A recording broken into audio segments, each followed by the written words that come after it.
Hello there and a very warm welcome to another edition of Channels Beam. I am Victor Matthias. Now, as Nigeria is still reeling from the Boko Haram insurgency and its numerous atrocities, the country unfortunately also plays host to another group as yet unrecognized as a terror group. The group has wreaked havoc acknowledged by the global community and has been named the fourth deadliest terror group in the world by the Global Terrorism Index. And that will be our focus on the program today.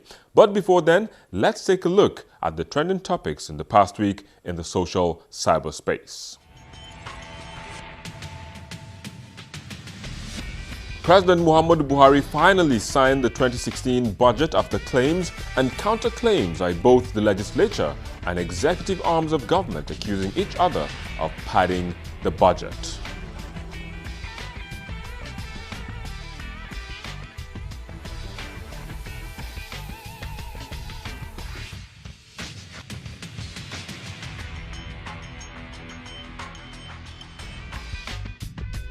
Against a 5,001 odds, Leicester City proved bookmakers wrong to embarrass big spending clubs like Arsenal, Chelsea, Manchester United, Manchester City and Liverpool by winning the world's richest soccer league with a squad largely made up of bargain buys and players cast up by these so-called bigger clubs.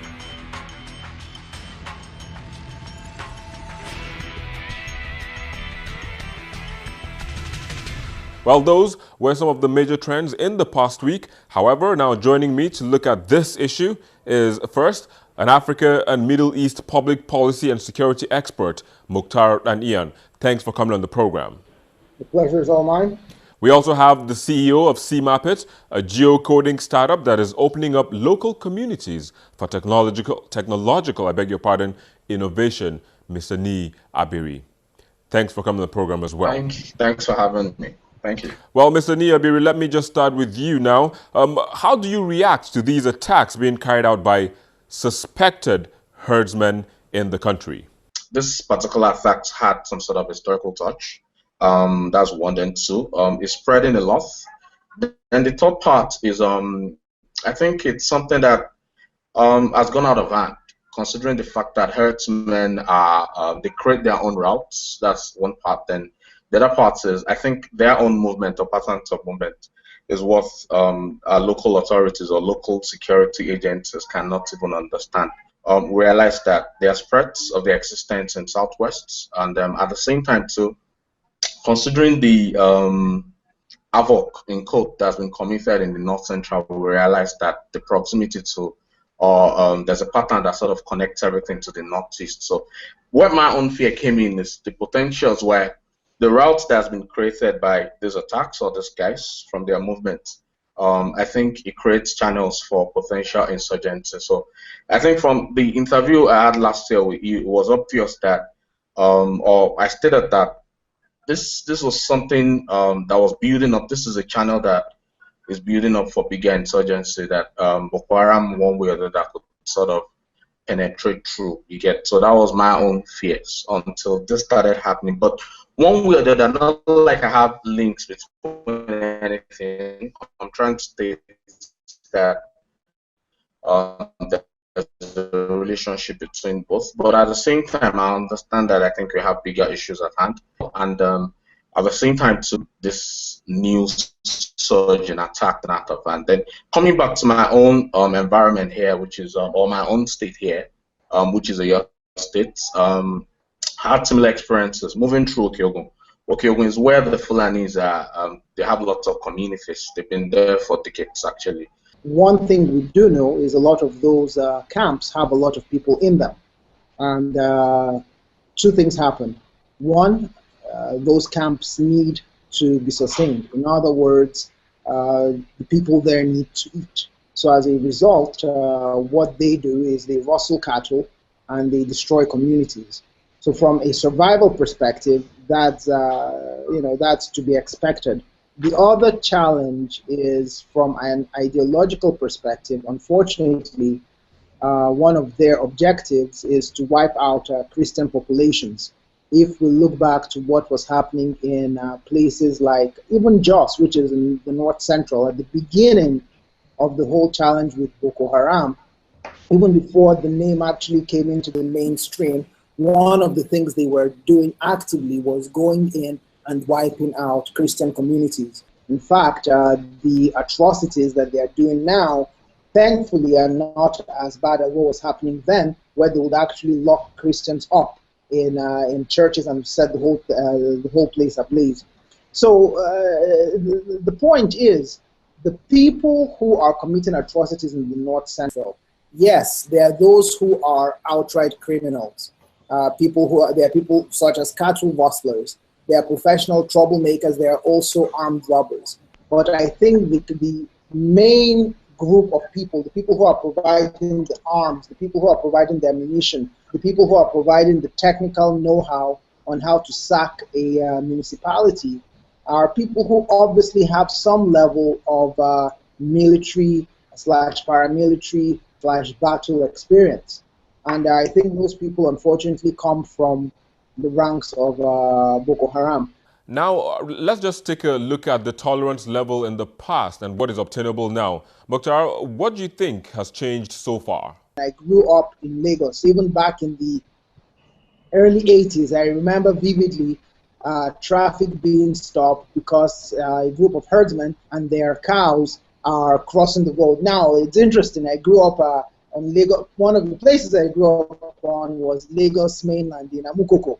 And over there's actually a place called, in that vicinity, a place called Malu Road. So you can understand Malu is basically cows. So over there, you will see them pretty much every day. Cows, at times, hundreds of cows going back and forth and back. So in terms of a cohabitative existence between Fulani herdsmen, their cows, and local communities, the system we currently have isn't working. But to label those people maniacs who go into communities just to kill people and rustle cattle and steal supplies, I think that's an easy way out. All right, just hold that thought for a minute. We'll take a quick break and we'll be back shortly. Please join us again.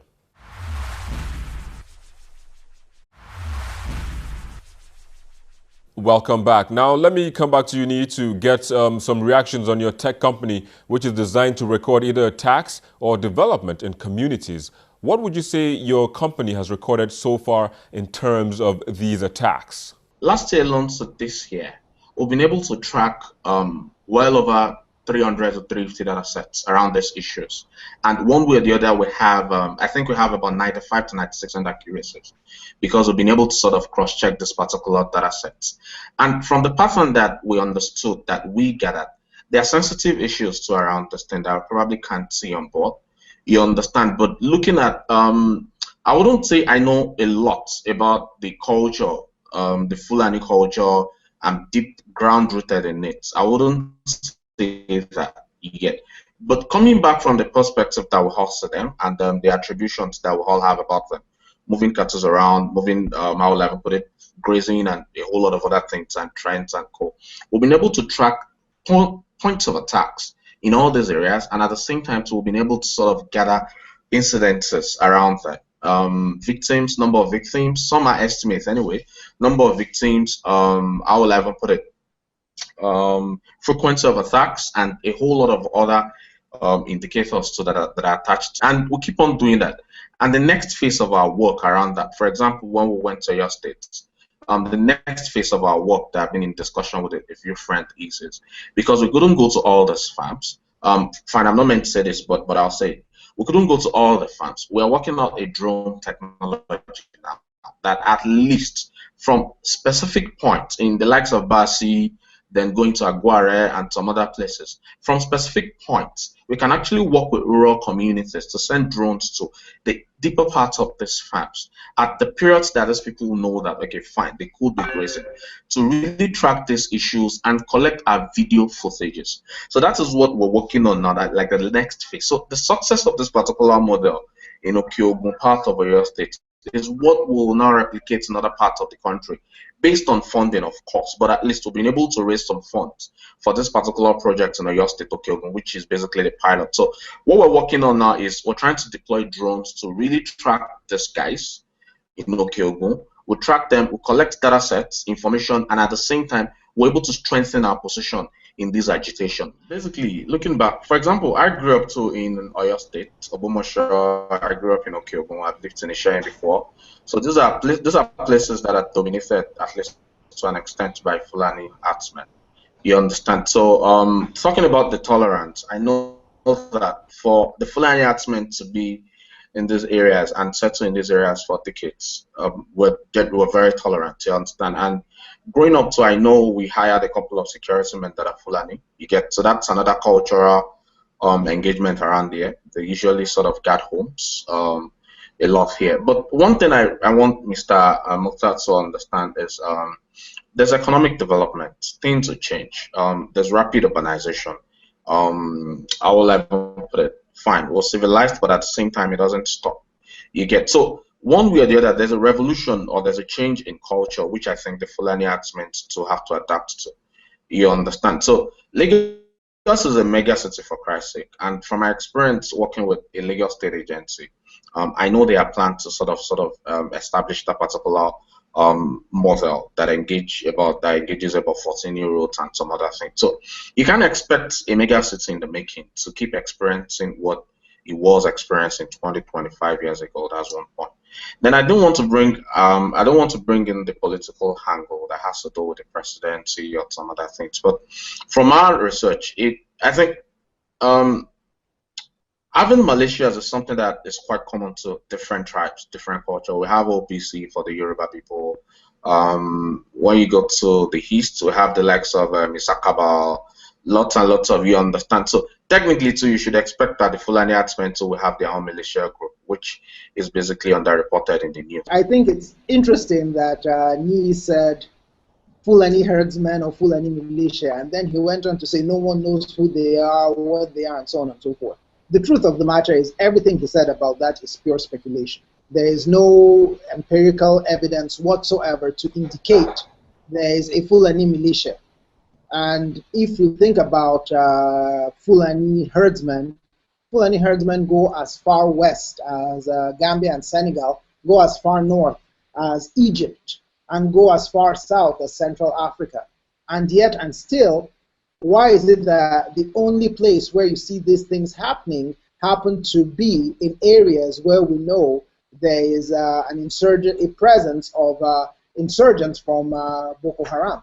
So you know, it's in my opinion, labeling them Fulani herdsmen is a scare tactic, because at the end of the day, majority of Fulani herdsmen are peaceful people. If you don't mess with them and you don't mess with their cattle, they don't come looking for you. They don't come kill you. They don't wipe out your whole community in the night with assault weapons, rocket-propelled grenades, and what have you. In quite a few places where we've had clashes, there have been historical conflicts between herdsmen and indigenous communities. However, I think in this present time, because of the political undertones, where it's perceived the head of the administration, which is President Buhari, is, for lack of a better term, ambivalent about tackling the Fulani herdsman crisis. A lot of people are quick to allude that every clash, every situation is by Fulani herdsmen. For the, even like the Agatu crisis, from everything that is available, the crisis or the clashes there have been happening for many years.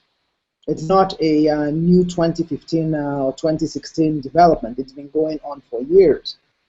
But now, because the term Fulani herdsman is bandied everywhere, people's reticular activators are working, and every time anything happens, everybody's attention immediately goes to the Fulani herdsman. But having said that, like I said earlier, even if there are Fulani herdsmen who are engaged in clashes, a lot of what's going on now, which is the arms being utilized, the strategy being utilized, and the agenda of blatant genocide, shows there is more to it than meets the eye. All right, how has these attacks affected food security in the country? it's creating a lot of, it's causing havoc. At the same time, too, there's this pressure on food security.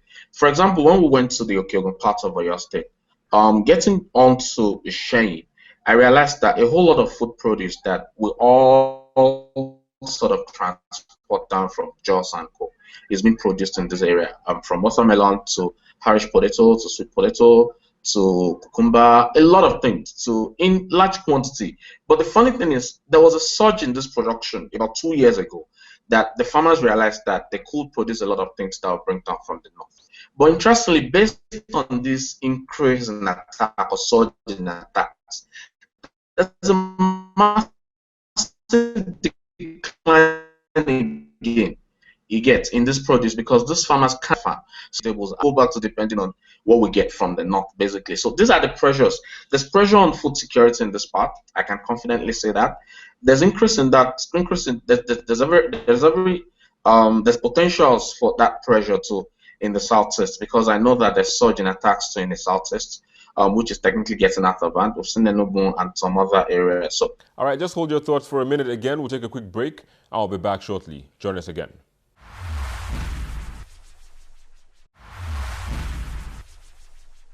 All right, let me just come back to you now to continue from where we stopped. Based on, for example, I was talking to a particular expert on food security. I told them that if you have to calculate the number of people that has been killed based on this Fulani attack in this year alone, we'll be counting close to 1,000.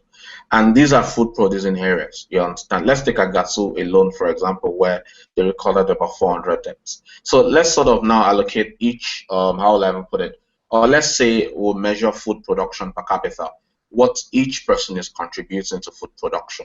So now multiply that by the number of deaths. So that's the total effect, or that's the total impact of, or that's the total pressure that the surge in this attack is bringing on food security. So we're actually playing with fire, you understand? So in an instance that there's a serious surge in these attacks, then I think it's about time to separate grazing, to separate communities, to sort of make things clearer. You get? Then I would like to sort of make mention of the bill that is in the House about the grazing rule. I think that's another disaster in the making, you understand? Because the dangers of that is clear.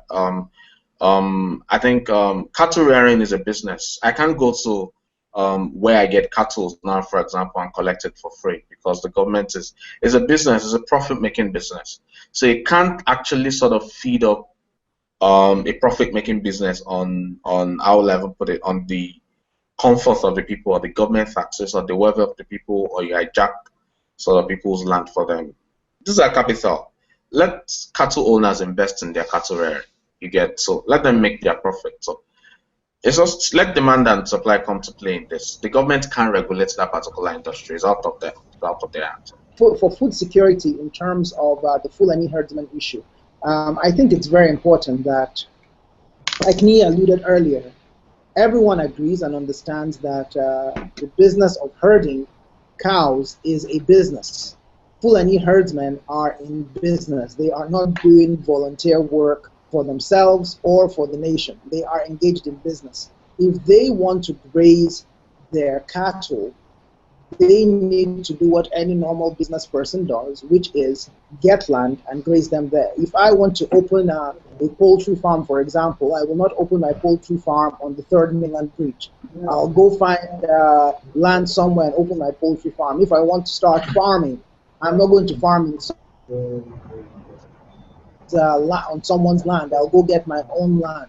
Even if I want to get cattle, I won't get a herd of cows and let them loose on the streets of whatever major city. I'll find land and put them there. So the Fulani herdsmen who are actually engaged in the business of herding cows need to get land where they herd their cows, because what's happening now is Nigeria as a whole is subsidizing private business, is subsidizing private enterprise. Well, now that you have mentioned buying lands to graze, do you think the grazing bill in the National Assembly is a step in the right direction? The grazing reserves bill is ridiculous. If we're going to take public money to buy land for a group of people to engage in private business, we might as well do it for everybody. So if I want to open a fish farm, the federal government might as well go buy a space somewhere in the Atlantic or in the creeks for me to establish my fish farm. If somebody wants to open a computer business, they might as well rent a building for him, and so on and so forth. Again, what the federal government can do, if it really wants to help the Fulani herdsmen get land, they can ensure that banks give favorable conditions for loans that are going to be used to procure land. Like I'll support Mr. AD on that. Like I said earlier, it's ridiculous. You can't subsidize private businesses at the expense of every other person. This lands belong to families, into farming, into agri, and some other things. So snatching lands for them for herdsmen is extremely ridiculous. It is, and I'll probably go with to provide soft loans to herdsmen or anybody engaged in cattle rearing. At least just sort out the issue. So someone posted a picture of a similar occurrence to in Abuja, where a particular person, and we also the havoc that are committed, and that is what Oyo State has been experiencing. That's what I know firsthand, and other parts too experienced that. So it's a big issue actually. It is. We're switching to the drone method, just to sort of help us stay safe, at the same time to sort of collect proofs, video proofs, and then sort of disseminate it via our channel. So we're switching to the drone method, or to the drone model. Once we sort of record success from this pilot scheme, then we'll switch to other area based on us being able to raise more funds. All right, guys, thanks for coming on the program this afternoon, but that's all we can take on this edition of the program on this discussion. We can have another one another time, but for now we have to call it quits and call it wraps. We'll take a quick break, and when we return, we'll be looking at your messages as well as the most viewed videos in the past week on our YouTube channel. Join us again.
We inherited, unfortunately, really, for want of a better description, the worst of both worlds. So we've been through a period where... We begin this week's most viewed videos with the Minister of Finance, Mrs. cMapIT, speaking about the debt of the Treasury when President Muhammadu Buhari came into power. So we inherited fairly empty Treasury. And I know when the President said this was very controversial, people said, why are you saying that? But that's the truth. We inherited an empty Treasury, and then oil price had declined. So we didn't have the opportunity of recovery. Oil price went from 110, it went as low as 28. That's the situation we inherited. We're borrowing to pay salaries, as I've said. Federal government owes contractors. So we came in really at the toughest possible time. Chief Bode George told me personally he wants to be national chairman of a party. I told him no, I won't support him. In fourth place is Ekiti State Governor Ayodele Fayose, taking a stand on the chairmanship of Nigeria's opposition political party, the PDP. People are tired of seeing the same old faces again. Sheung, if somebody 15 years, 20 years older than you sitting on this table, people will look away. They've seen their faces enough. Everybody's looking out for you because you're fresh. This change we're talking about is doing things differently in different ways. I've been hearing Amadou Ali since 1976 when we sang Ali Must Go in primary secondary school. Chief Bode George has been governor of Ondo State almost 40 years ago. They are our leaders, we love them. They should take the backstage. At 70, 75, I will still be struggling with my son for political appointment, for positions. No, God forbid, back. Next is the signing of a long-awaited 2016 budget by President Muhammadu Buhari.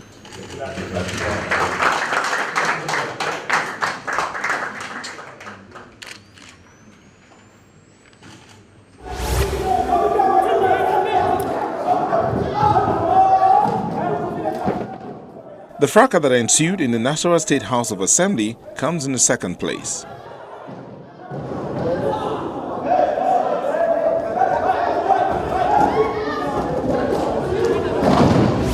And this notice is to the effect that the Speaker, Honorable Victor Tiger Edoro, is hereby impeached. I so move. And the first position is the video of another fracas in the Edo State House of Assembly.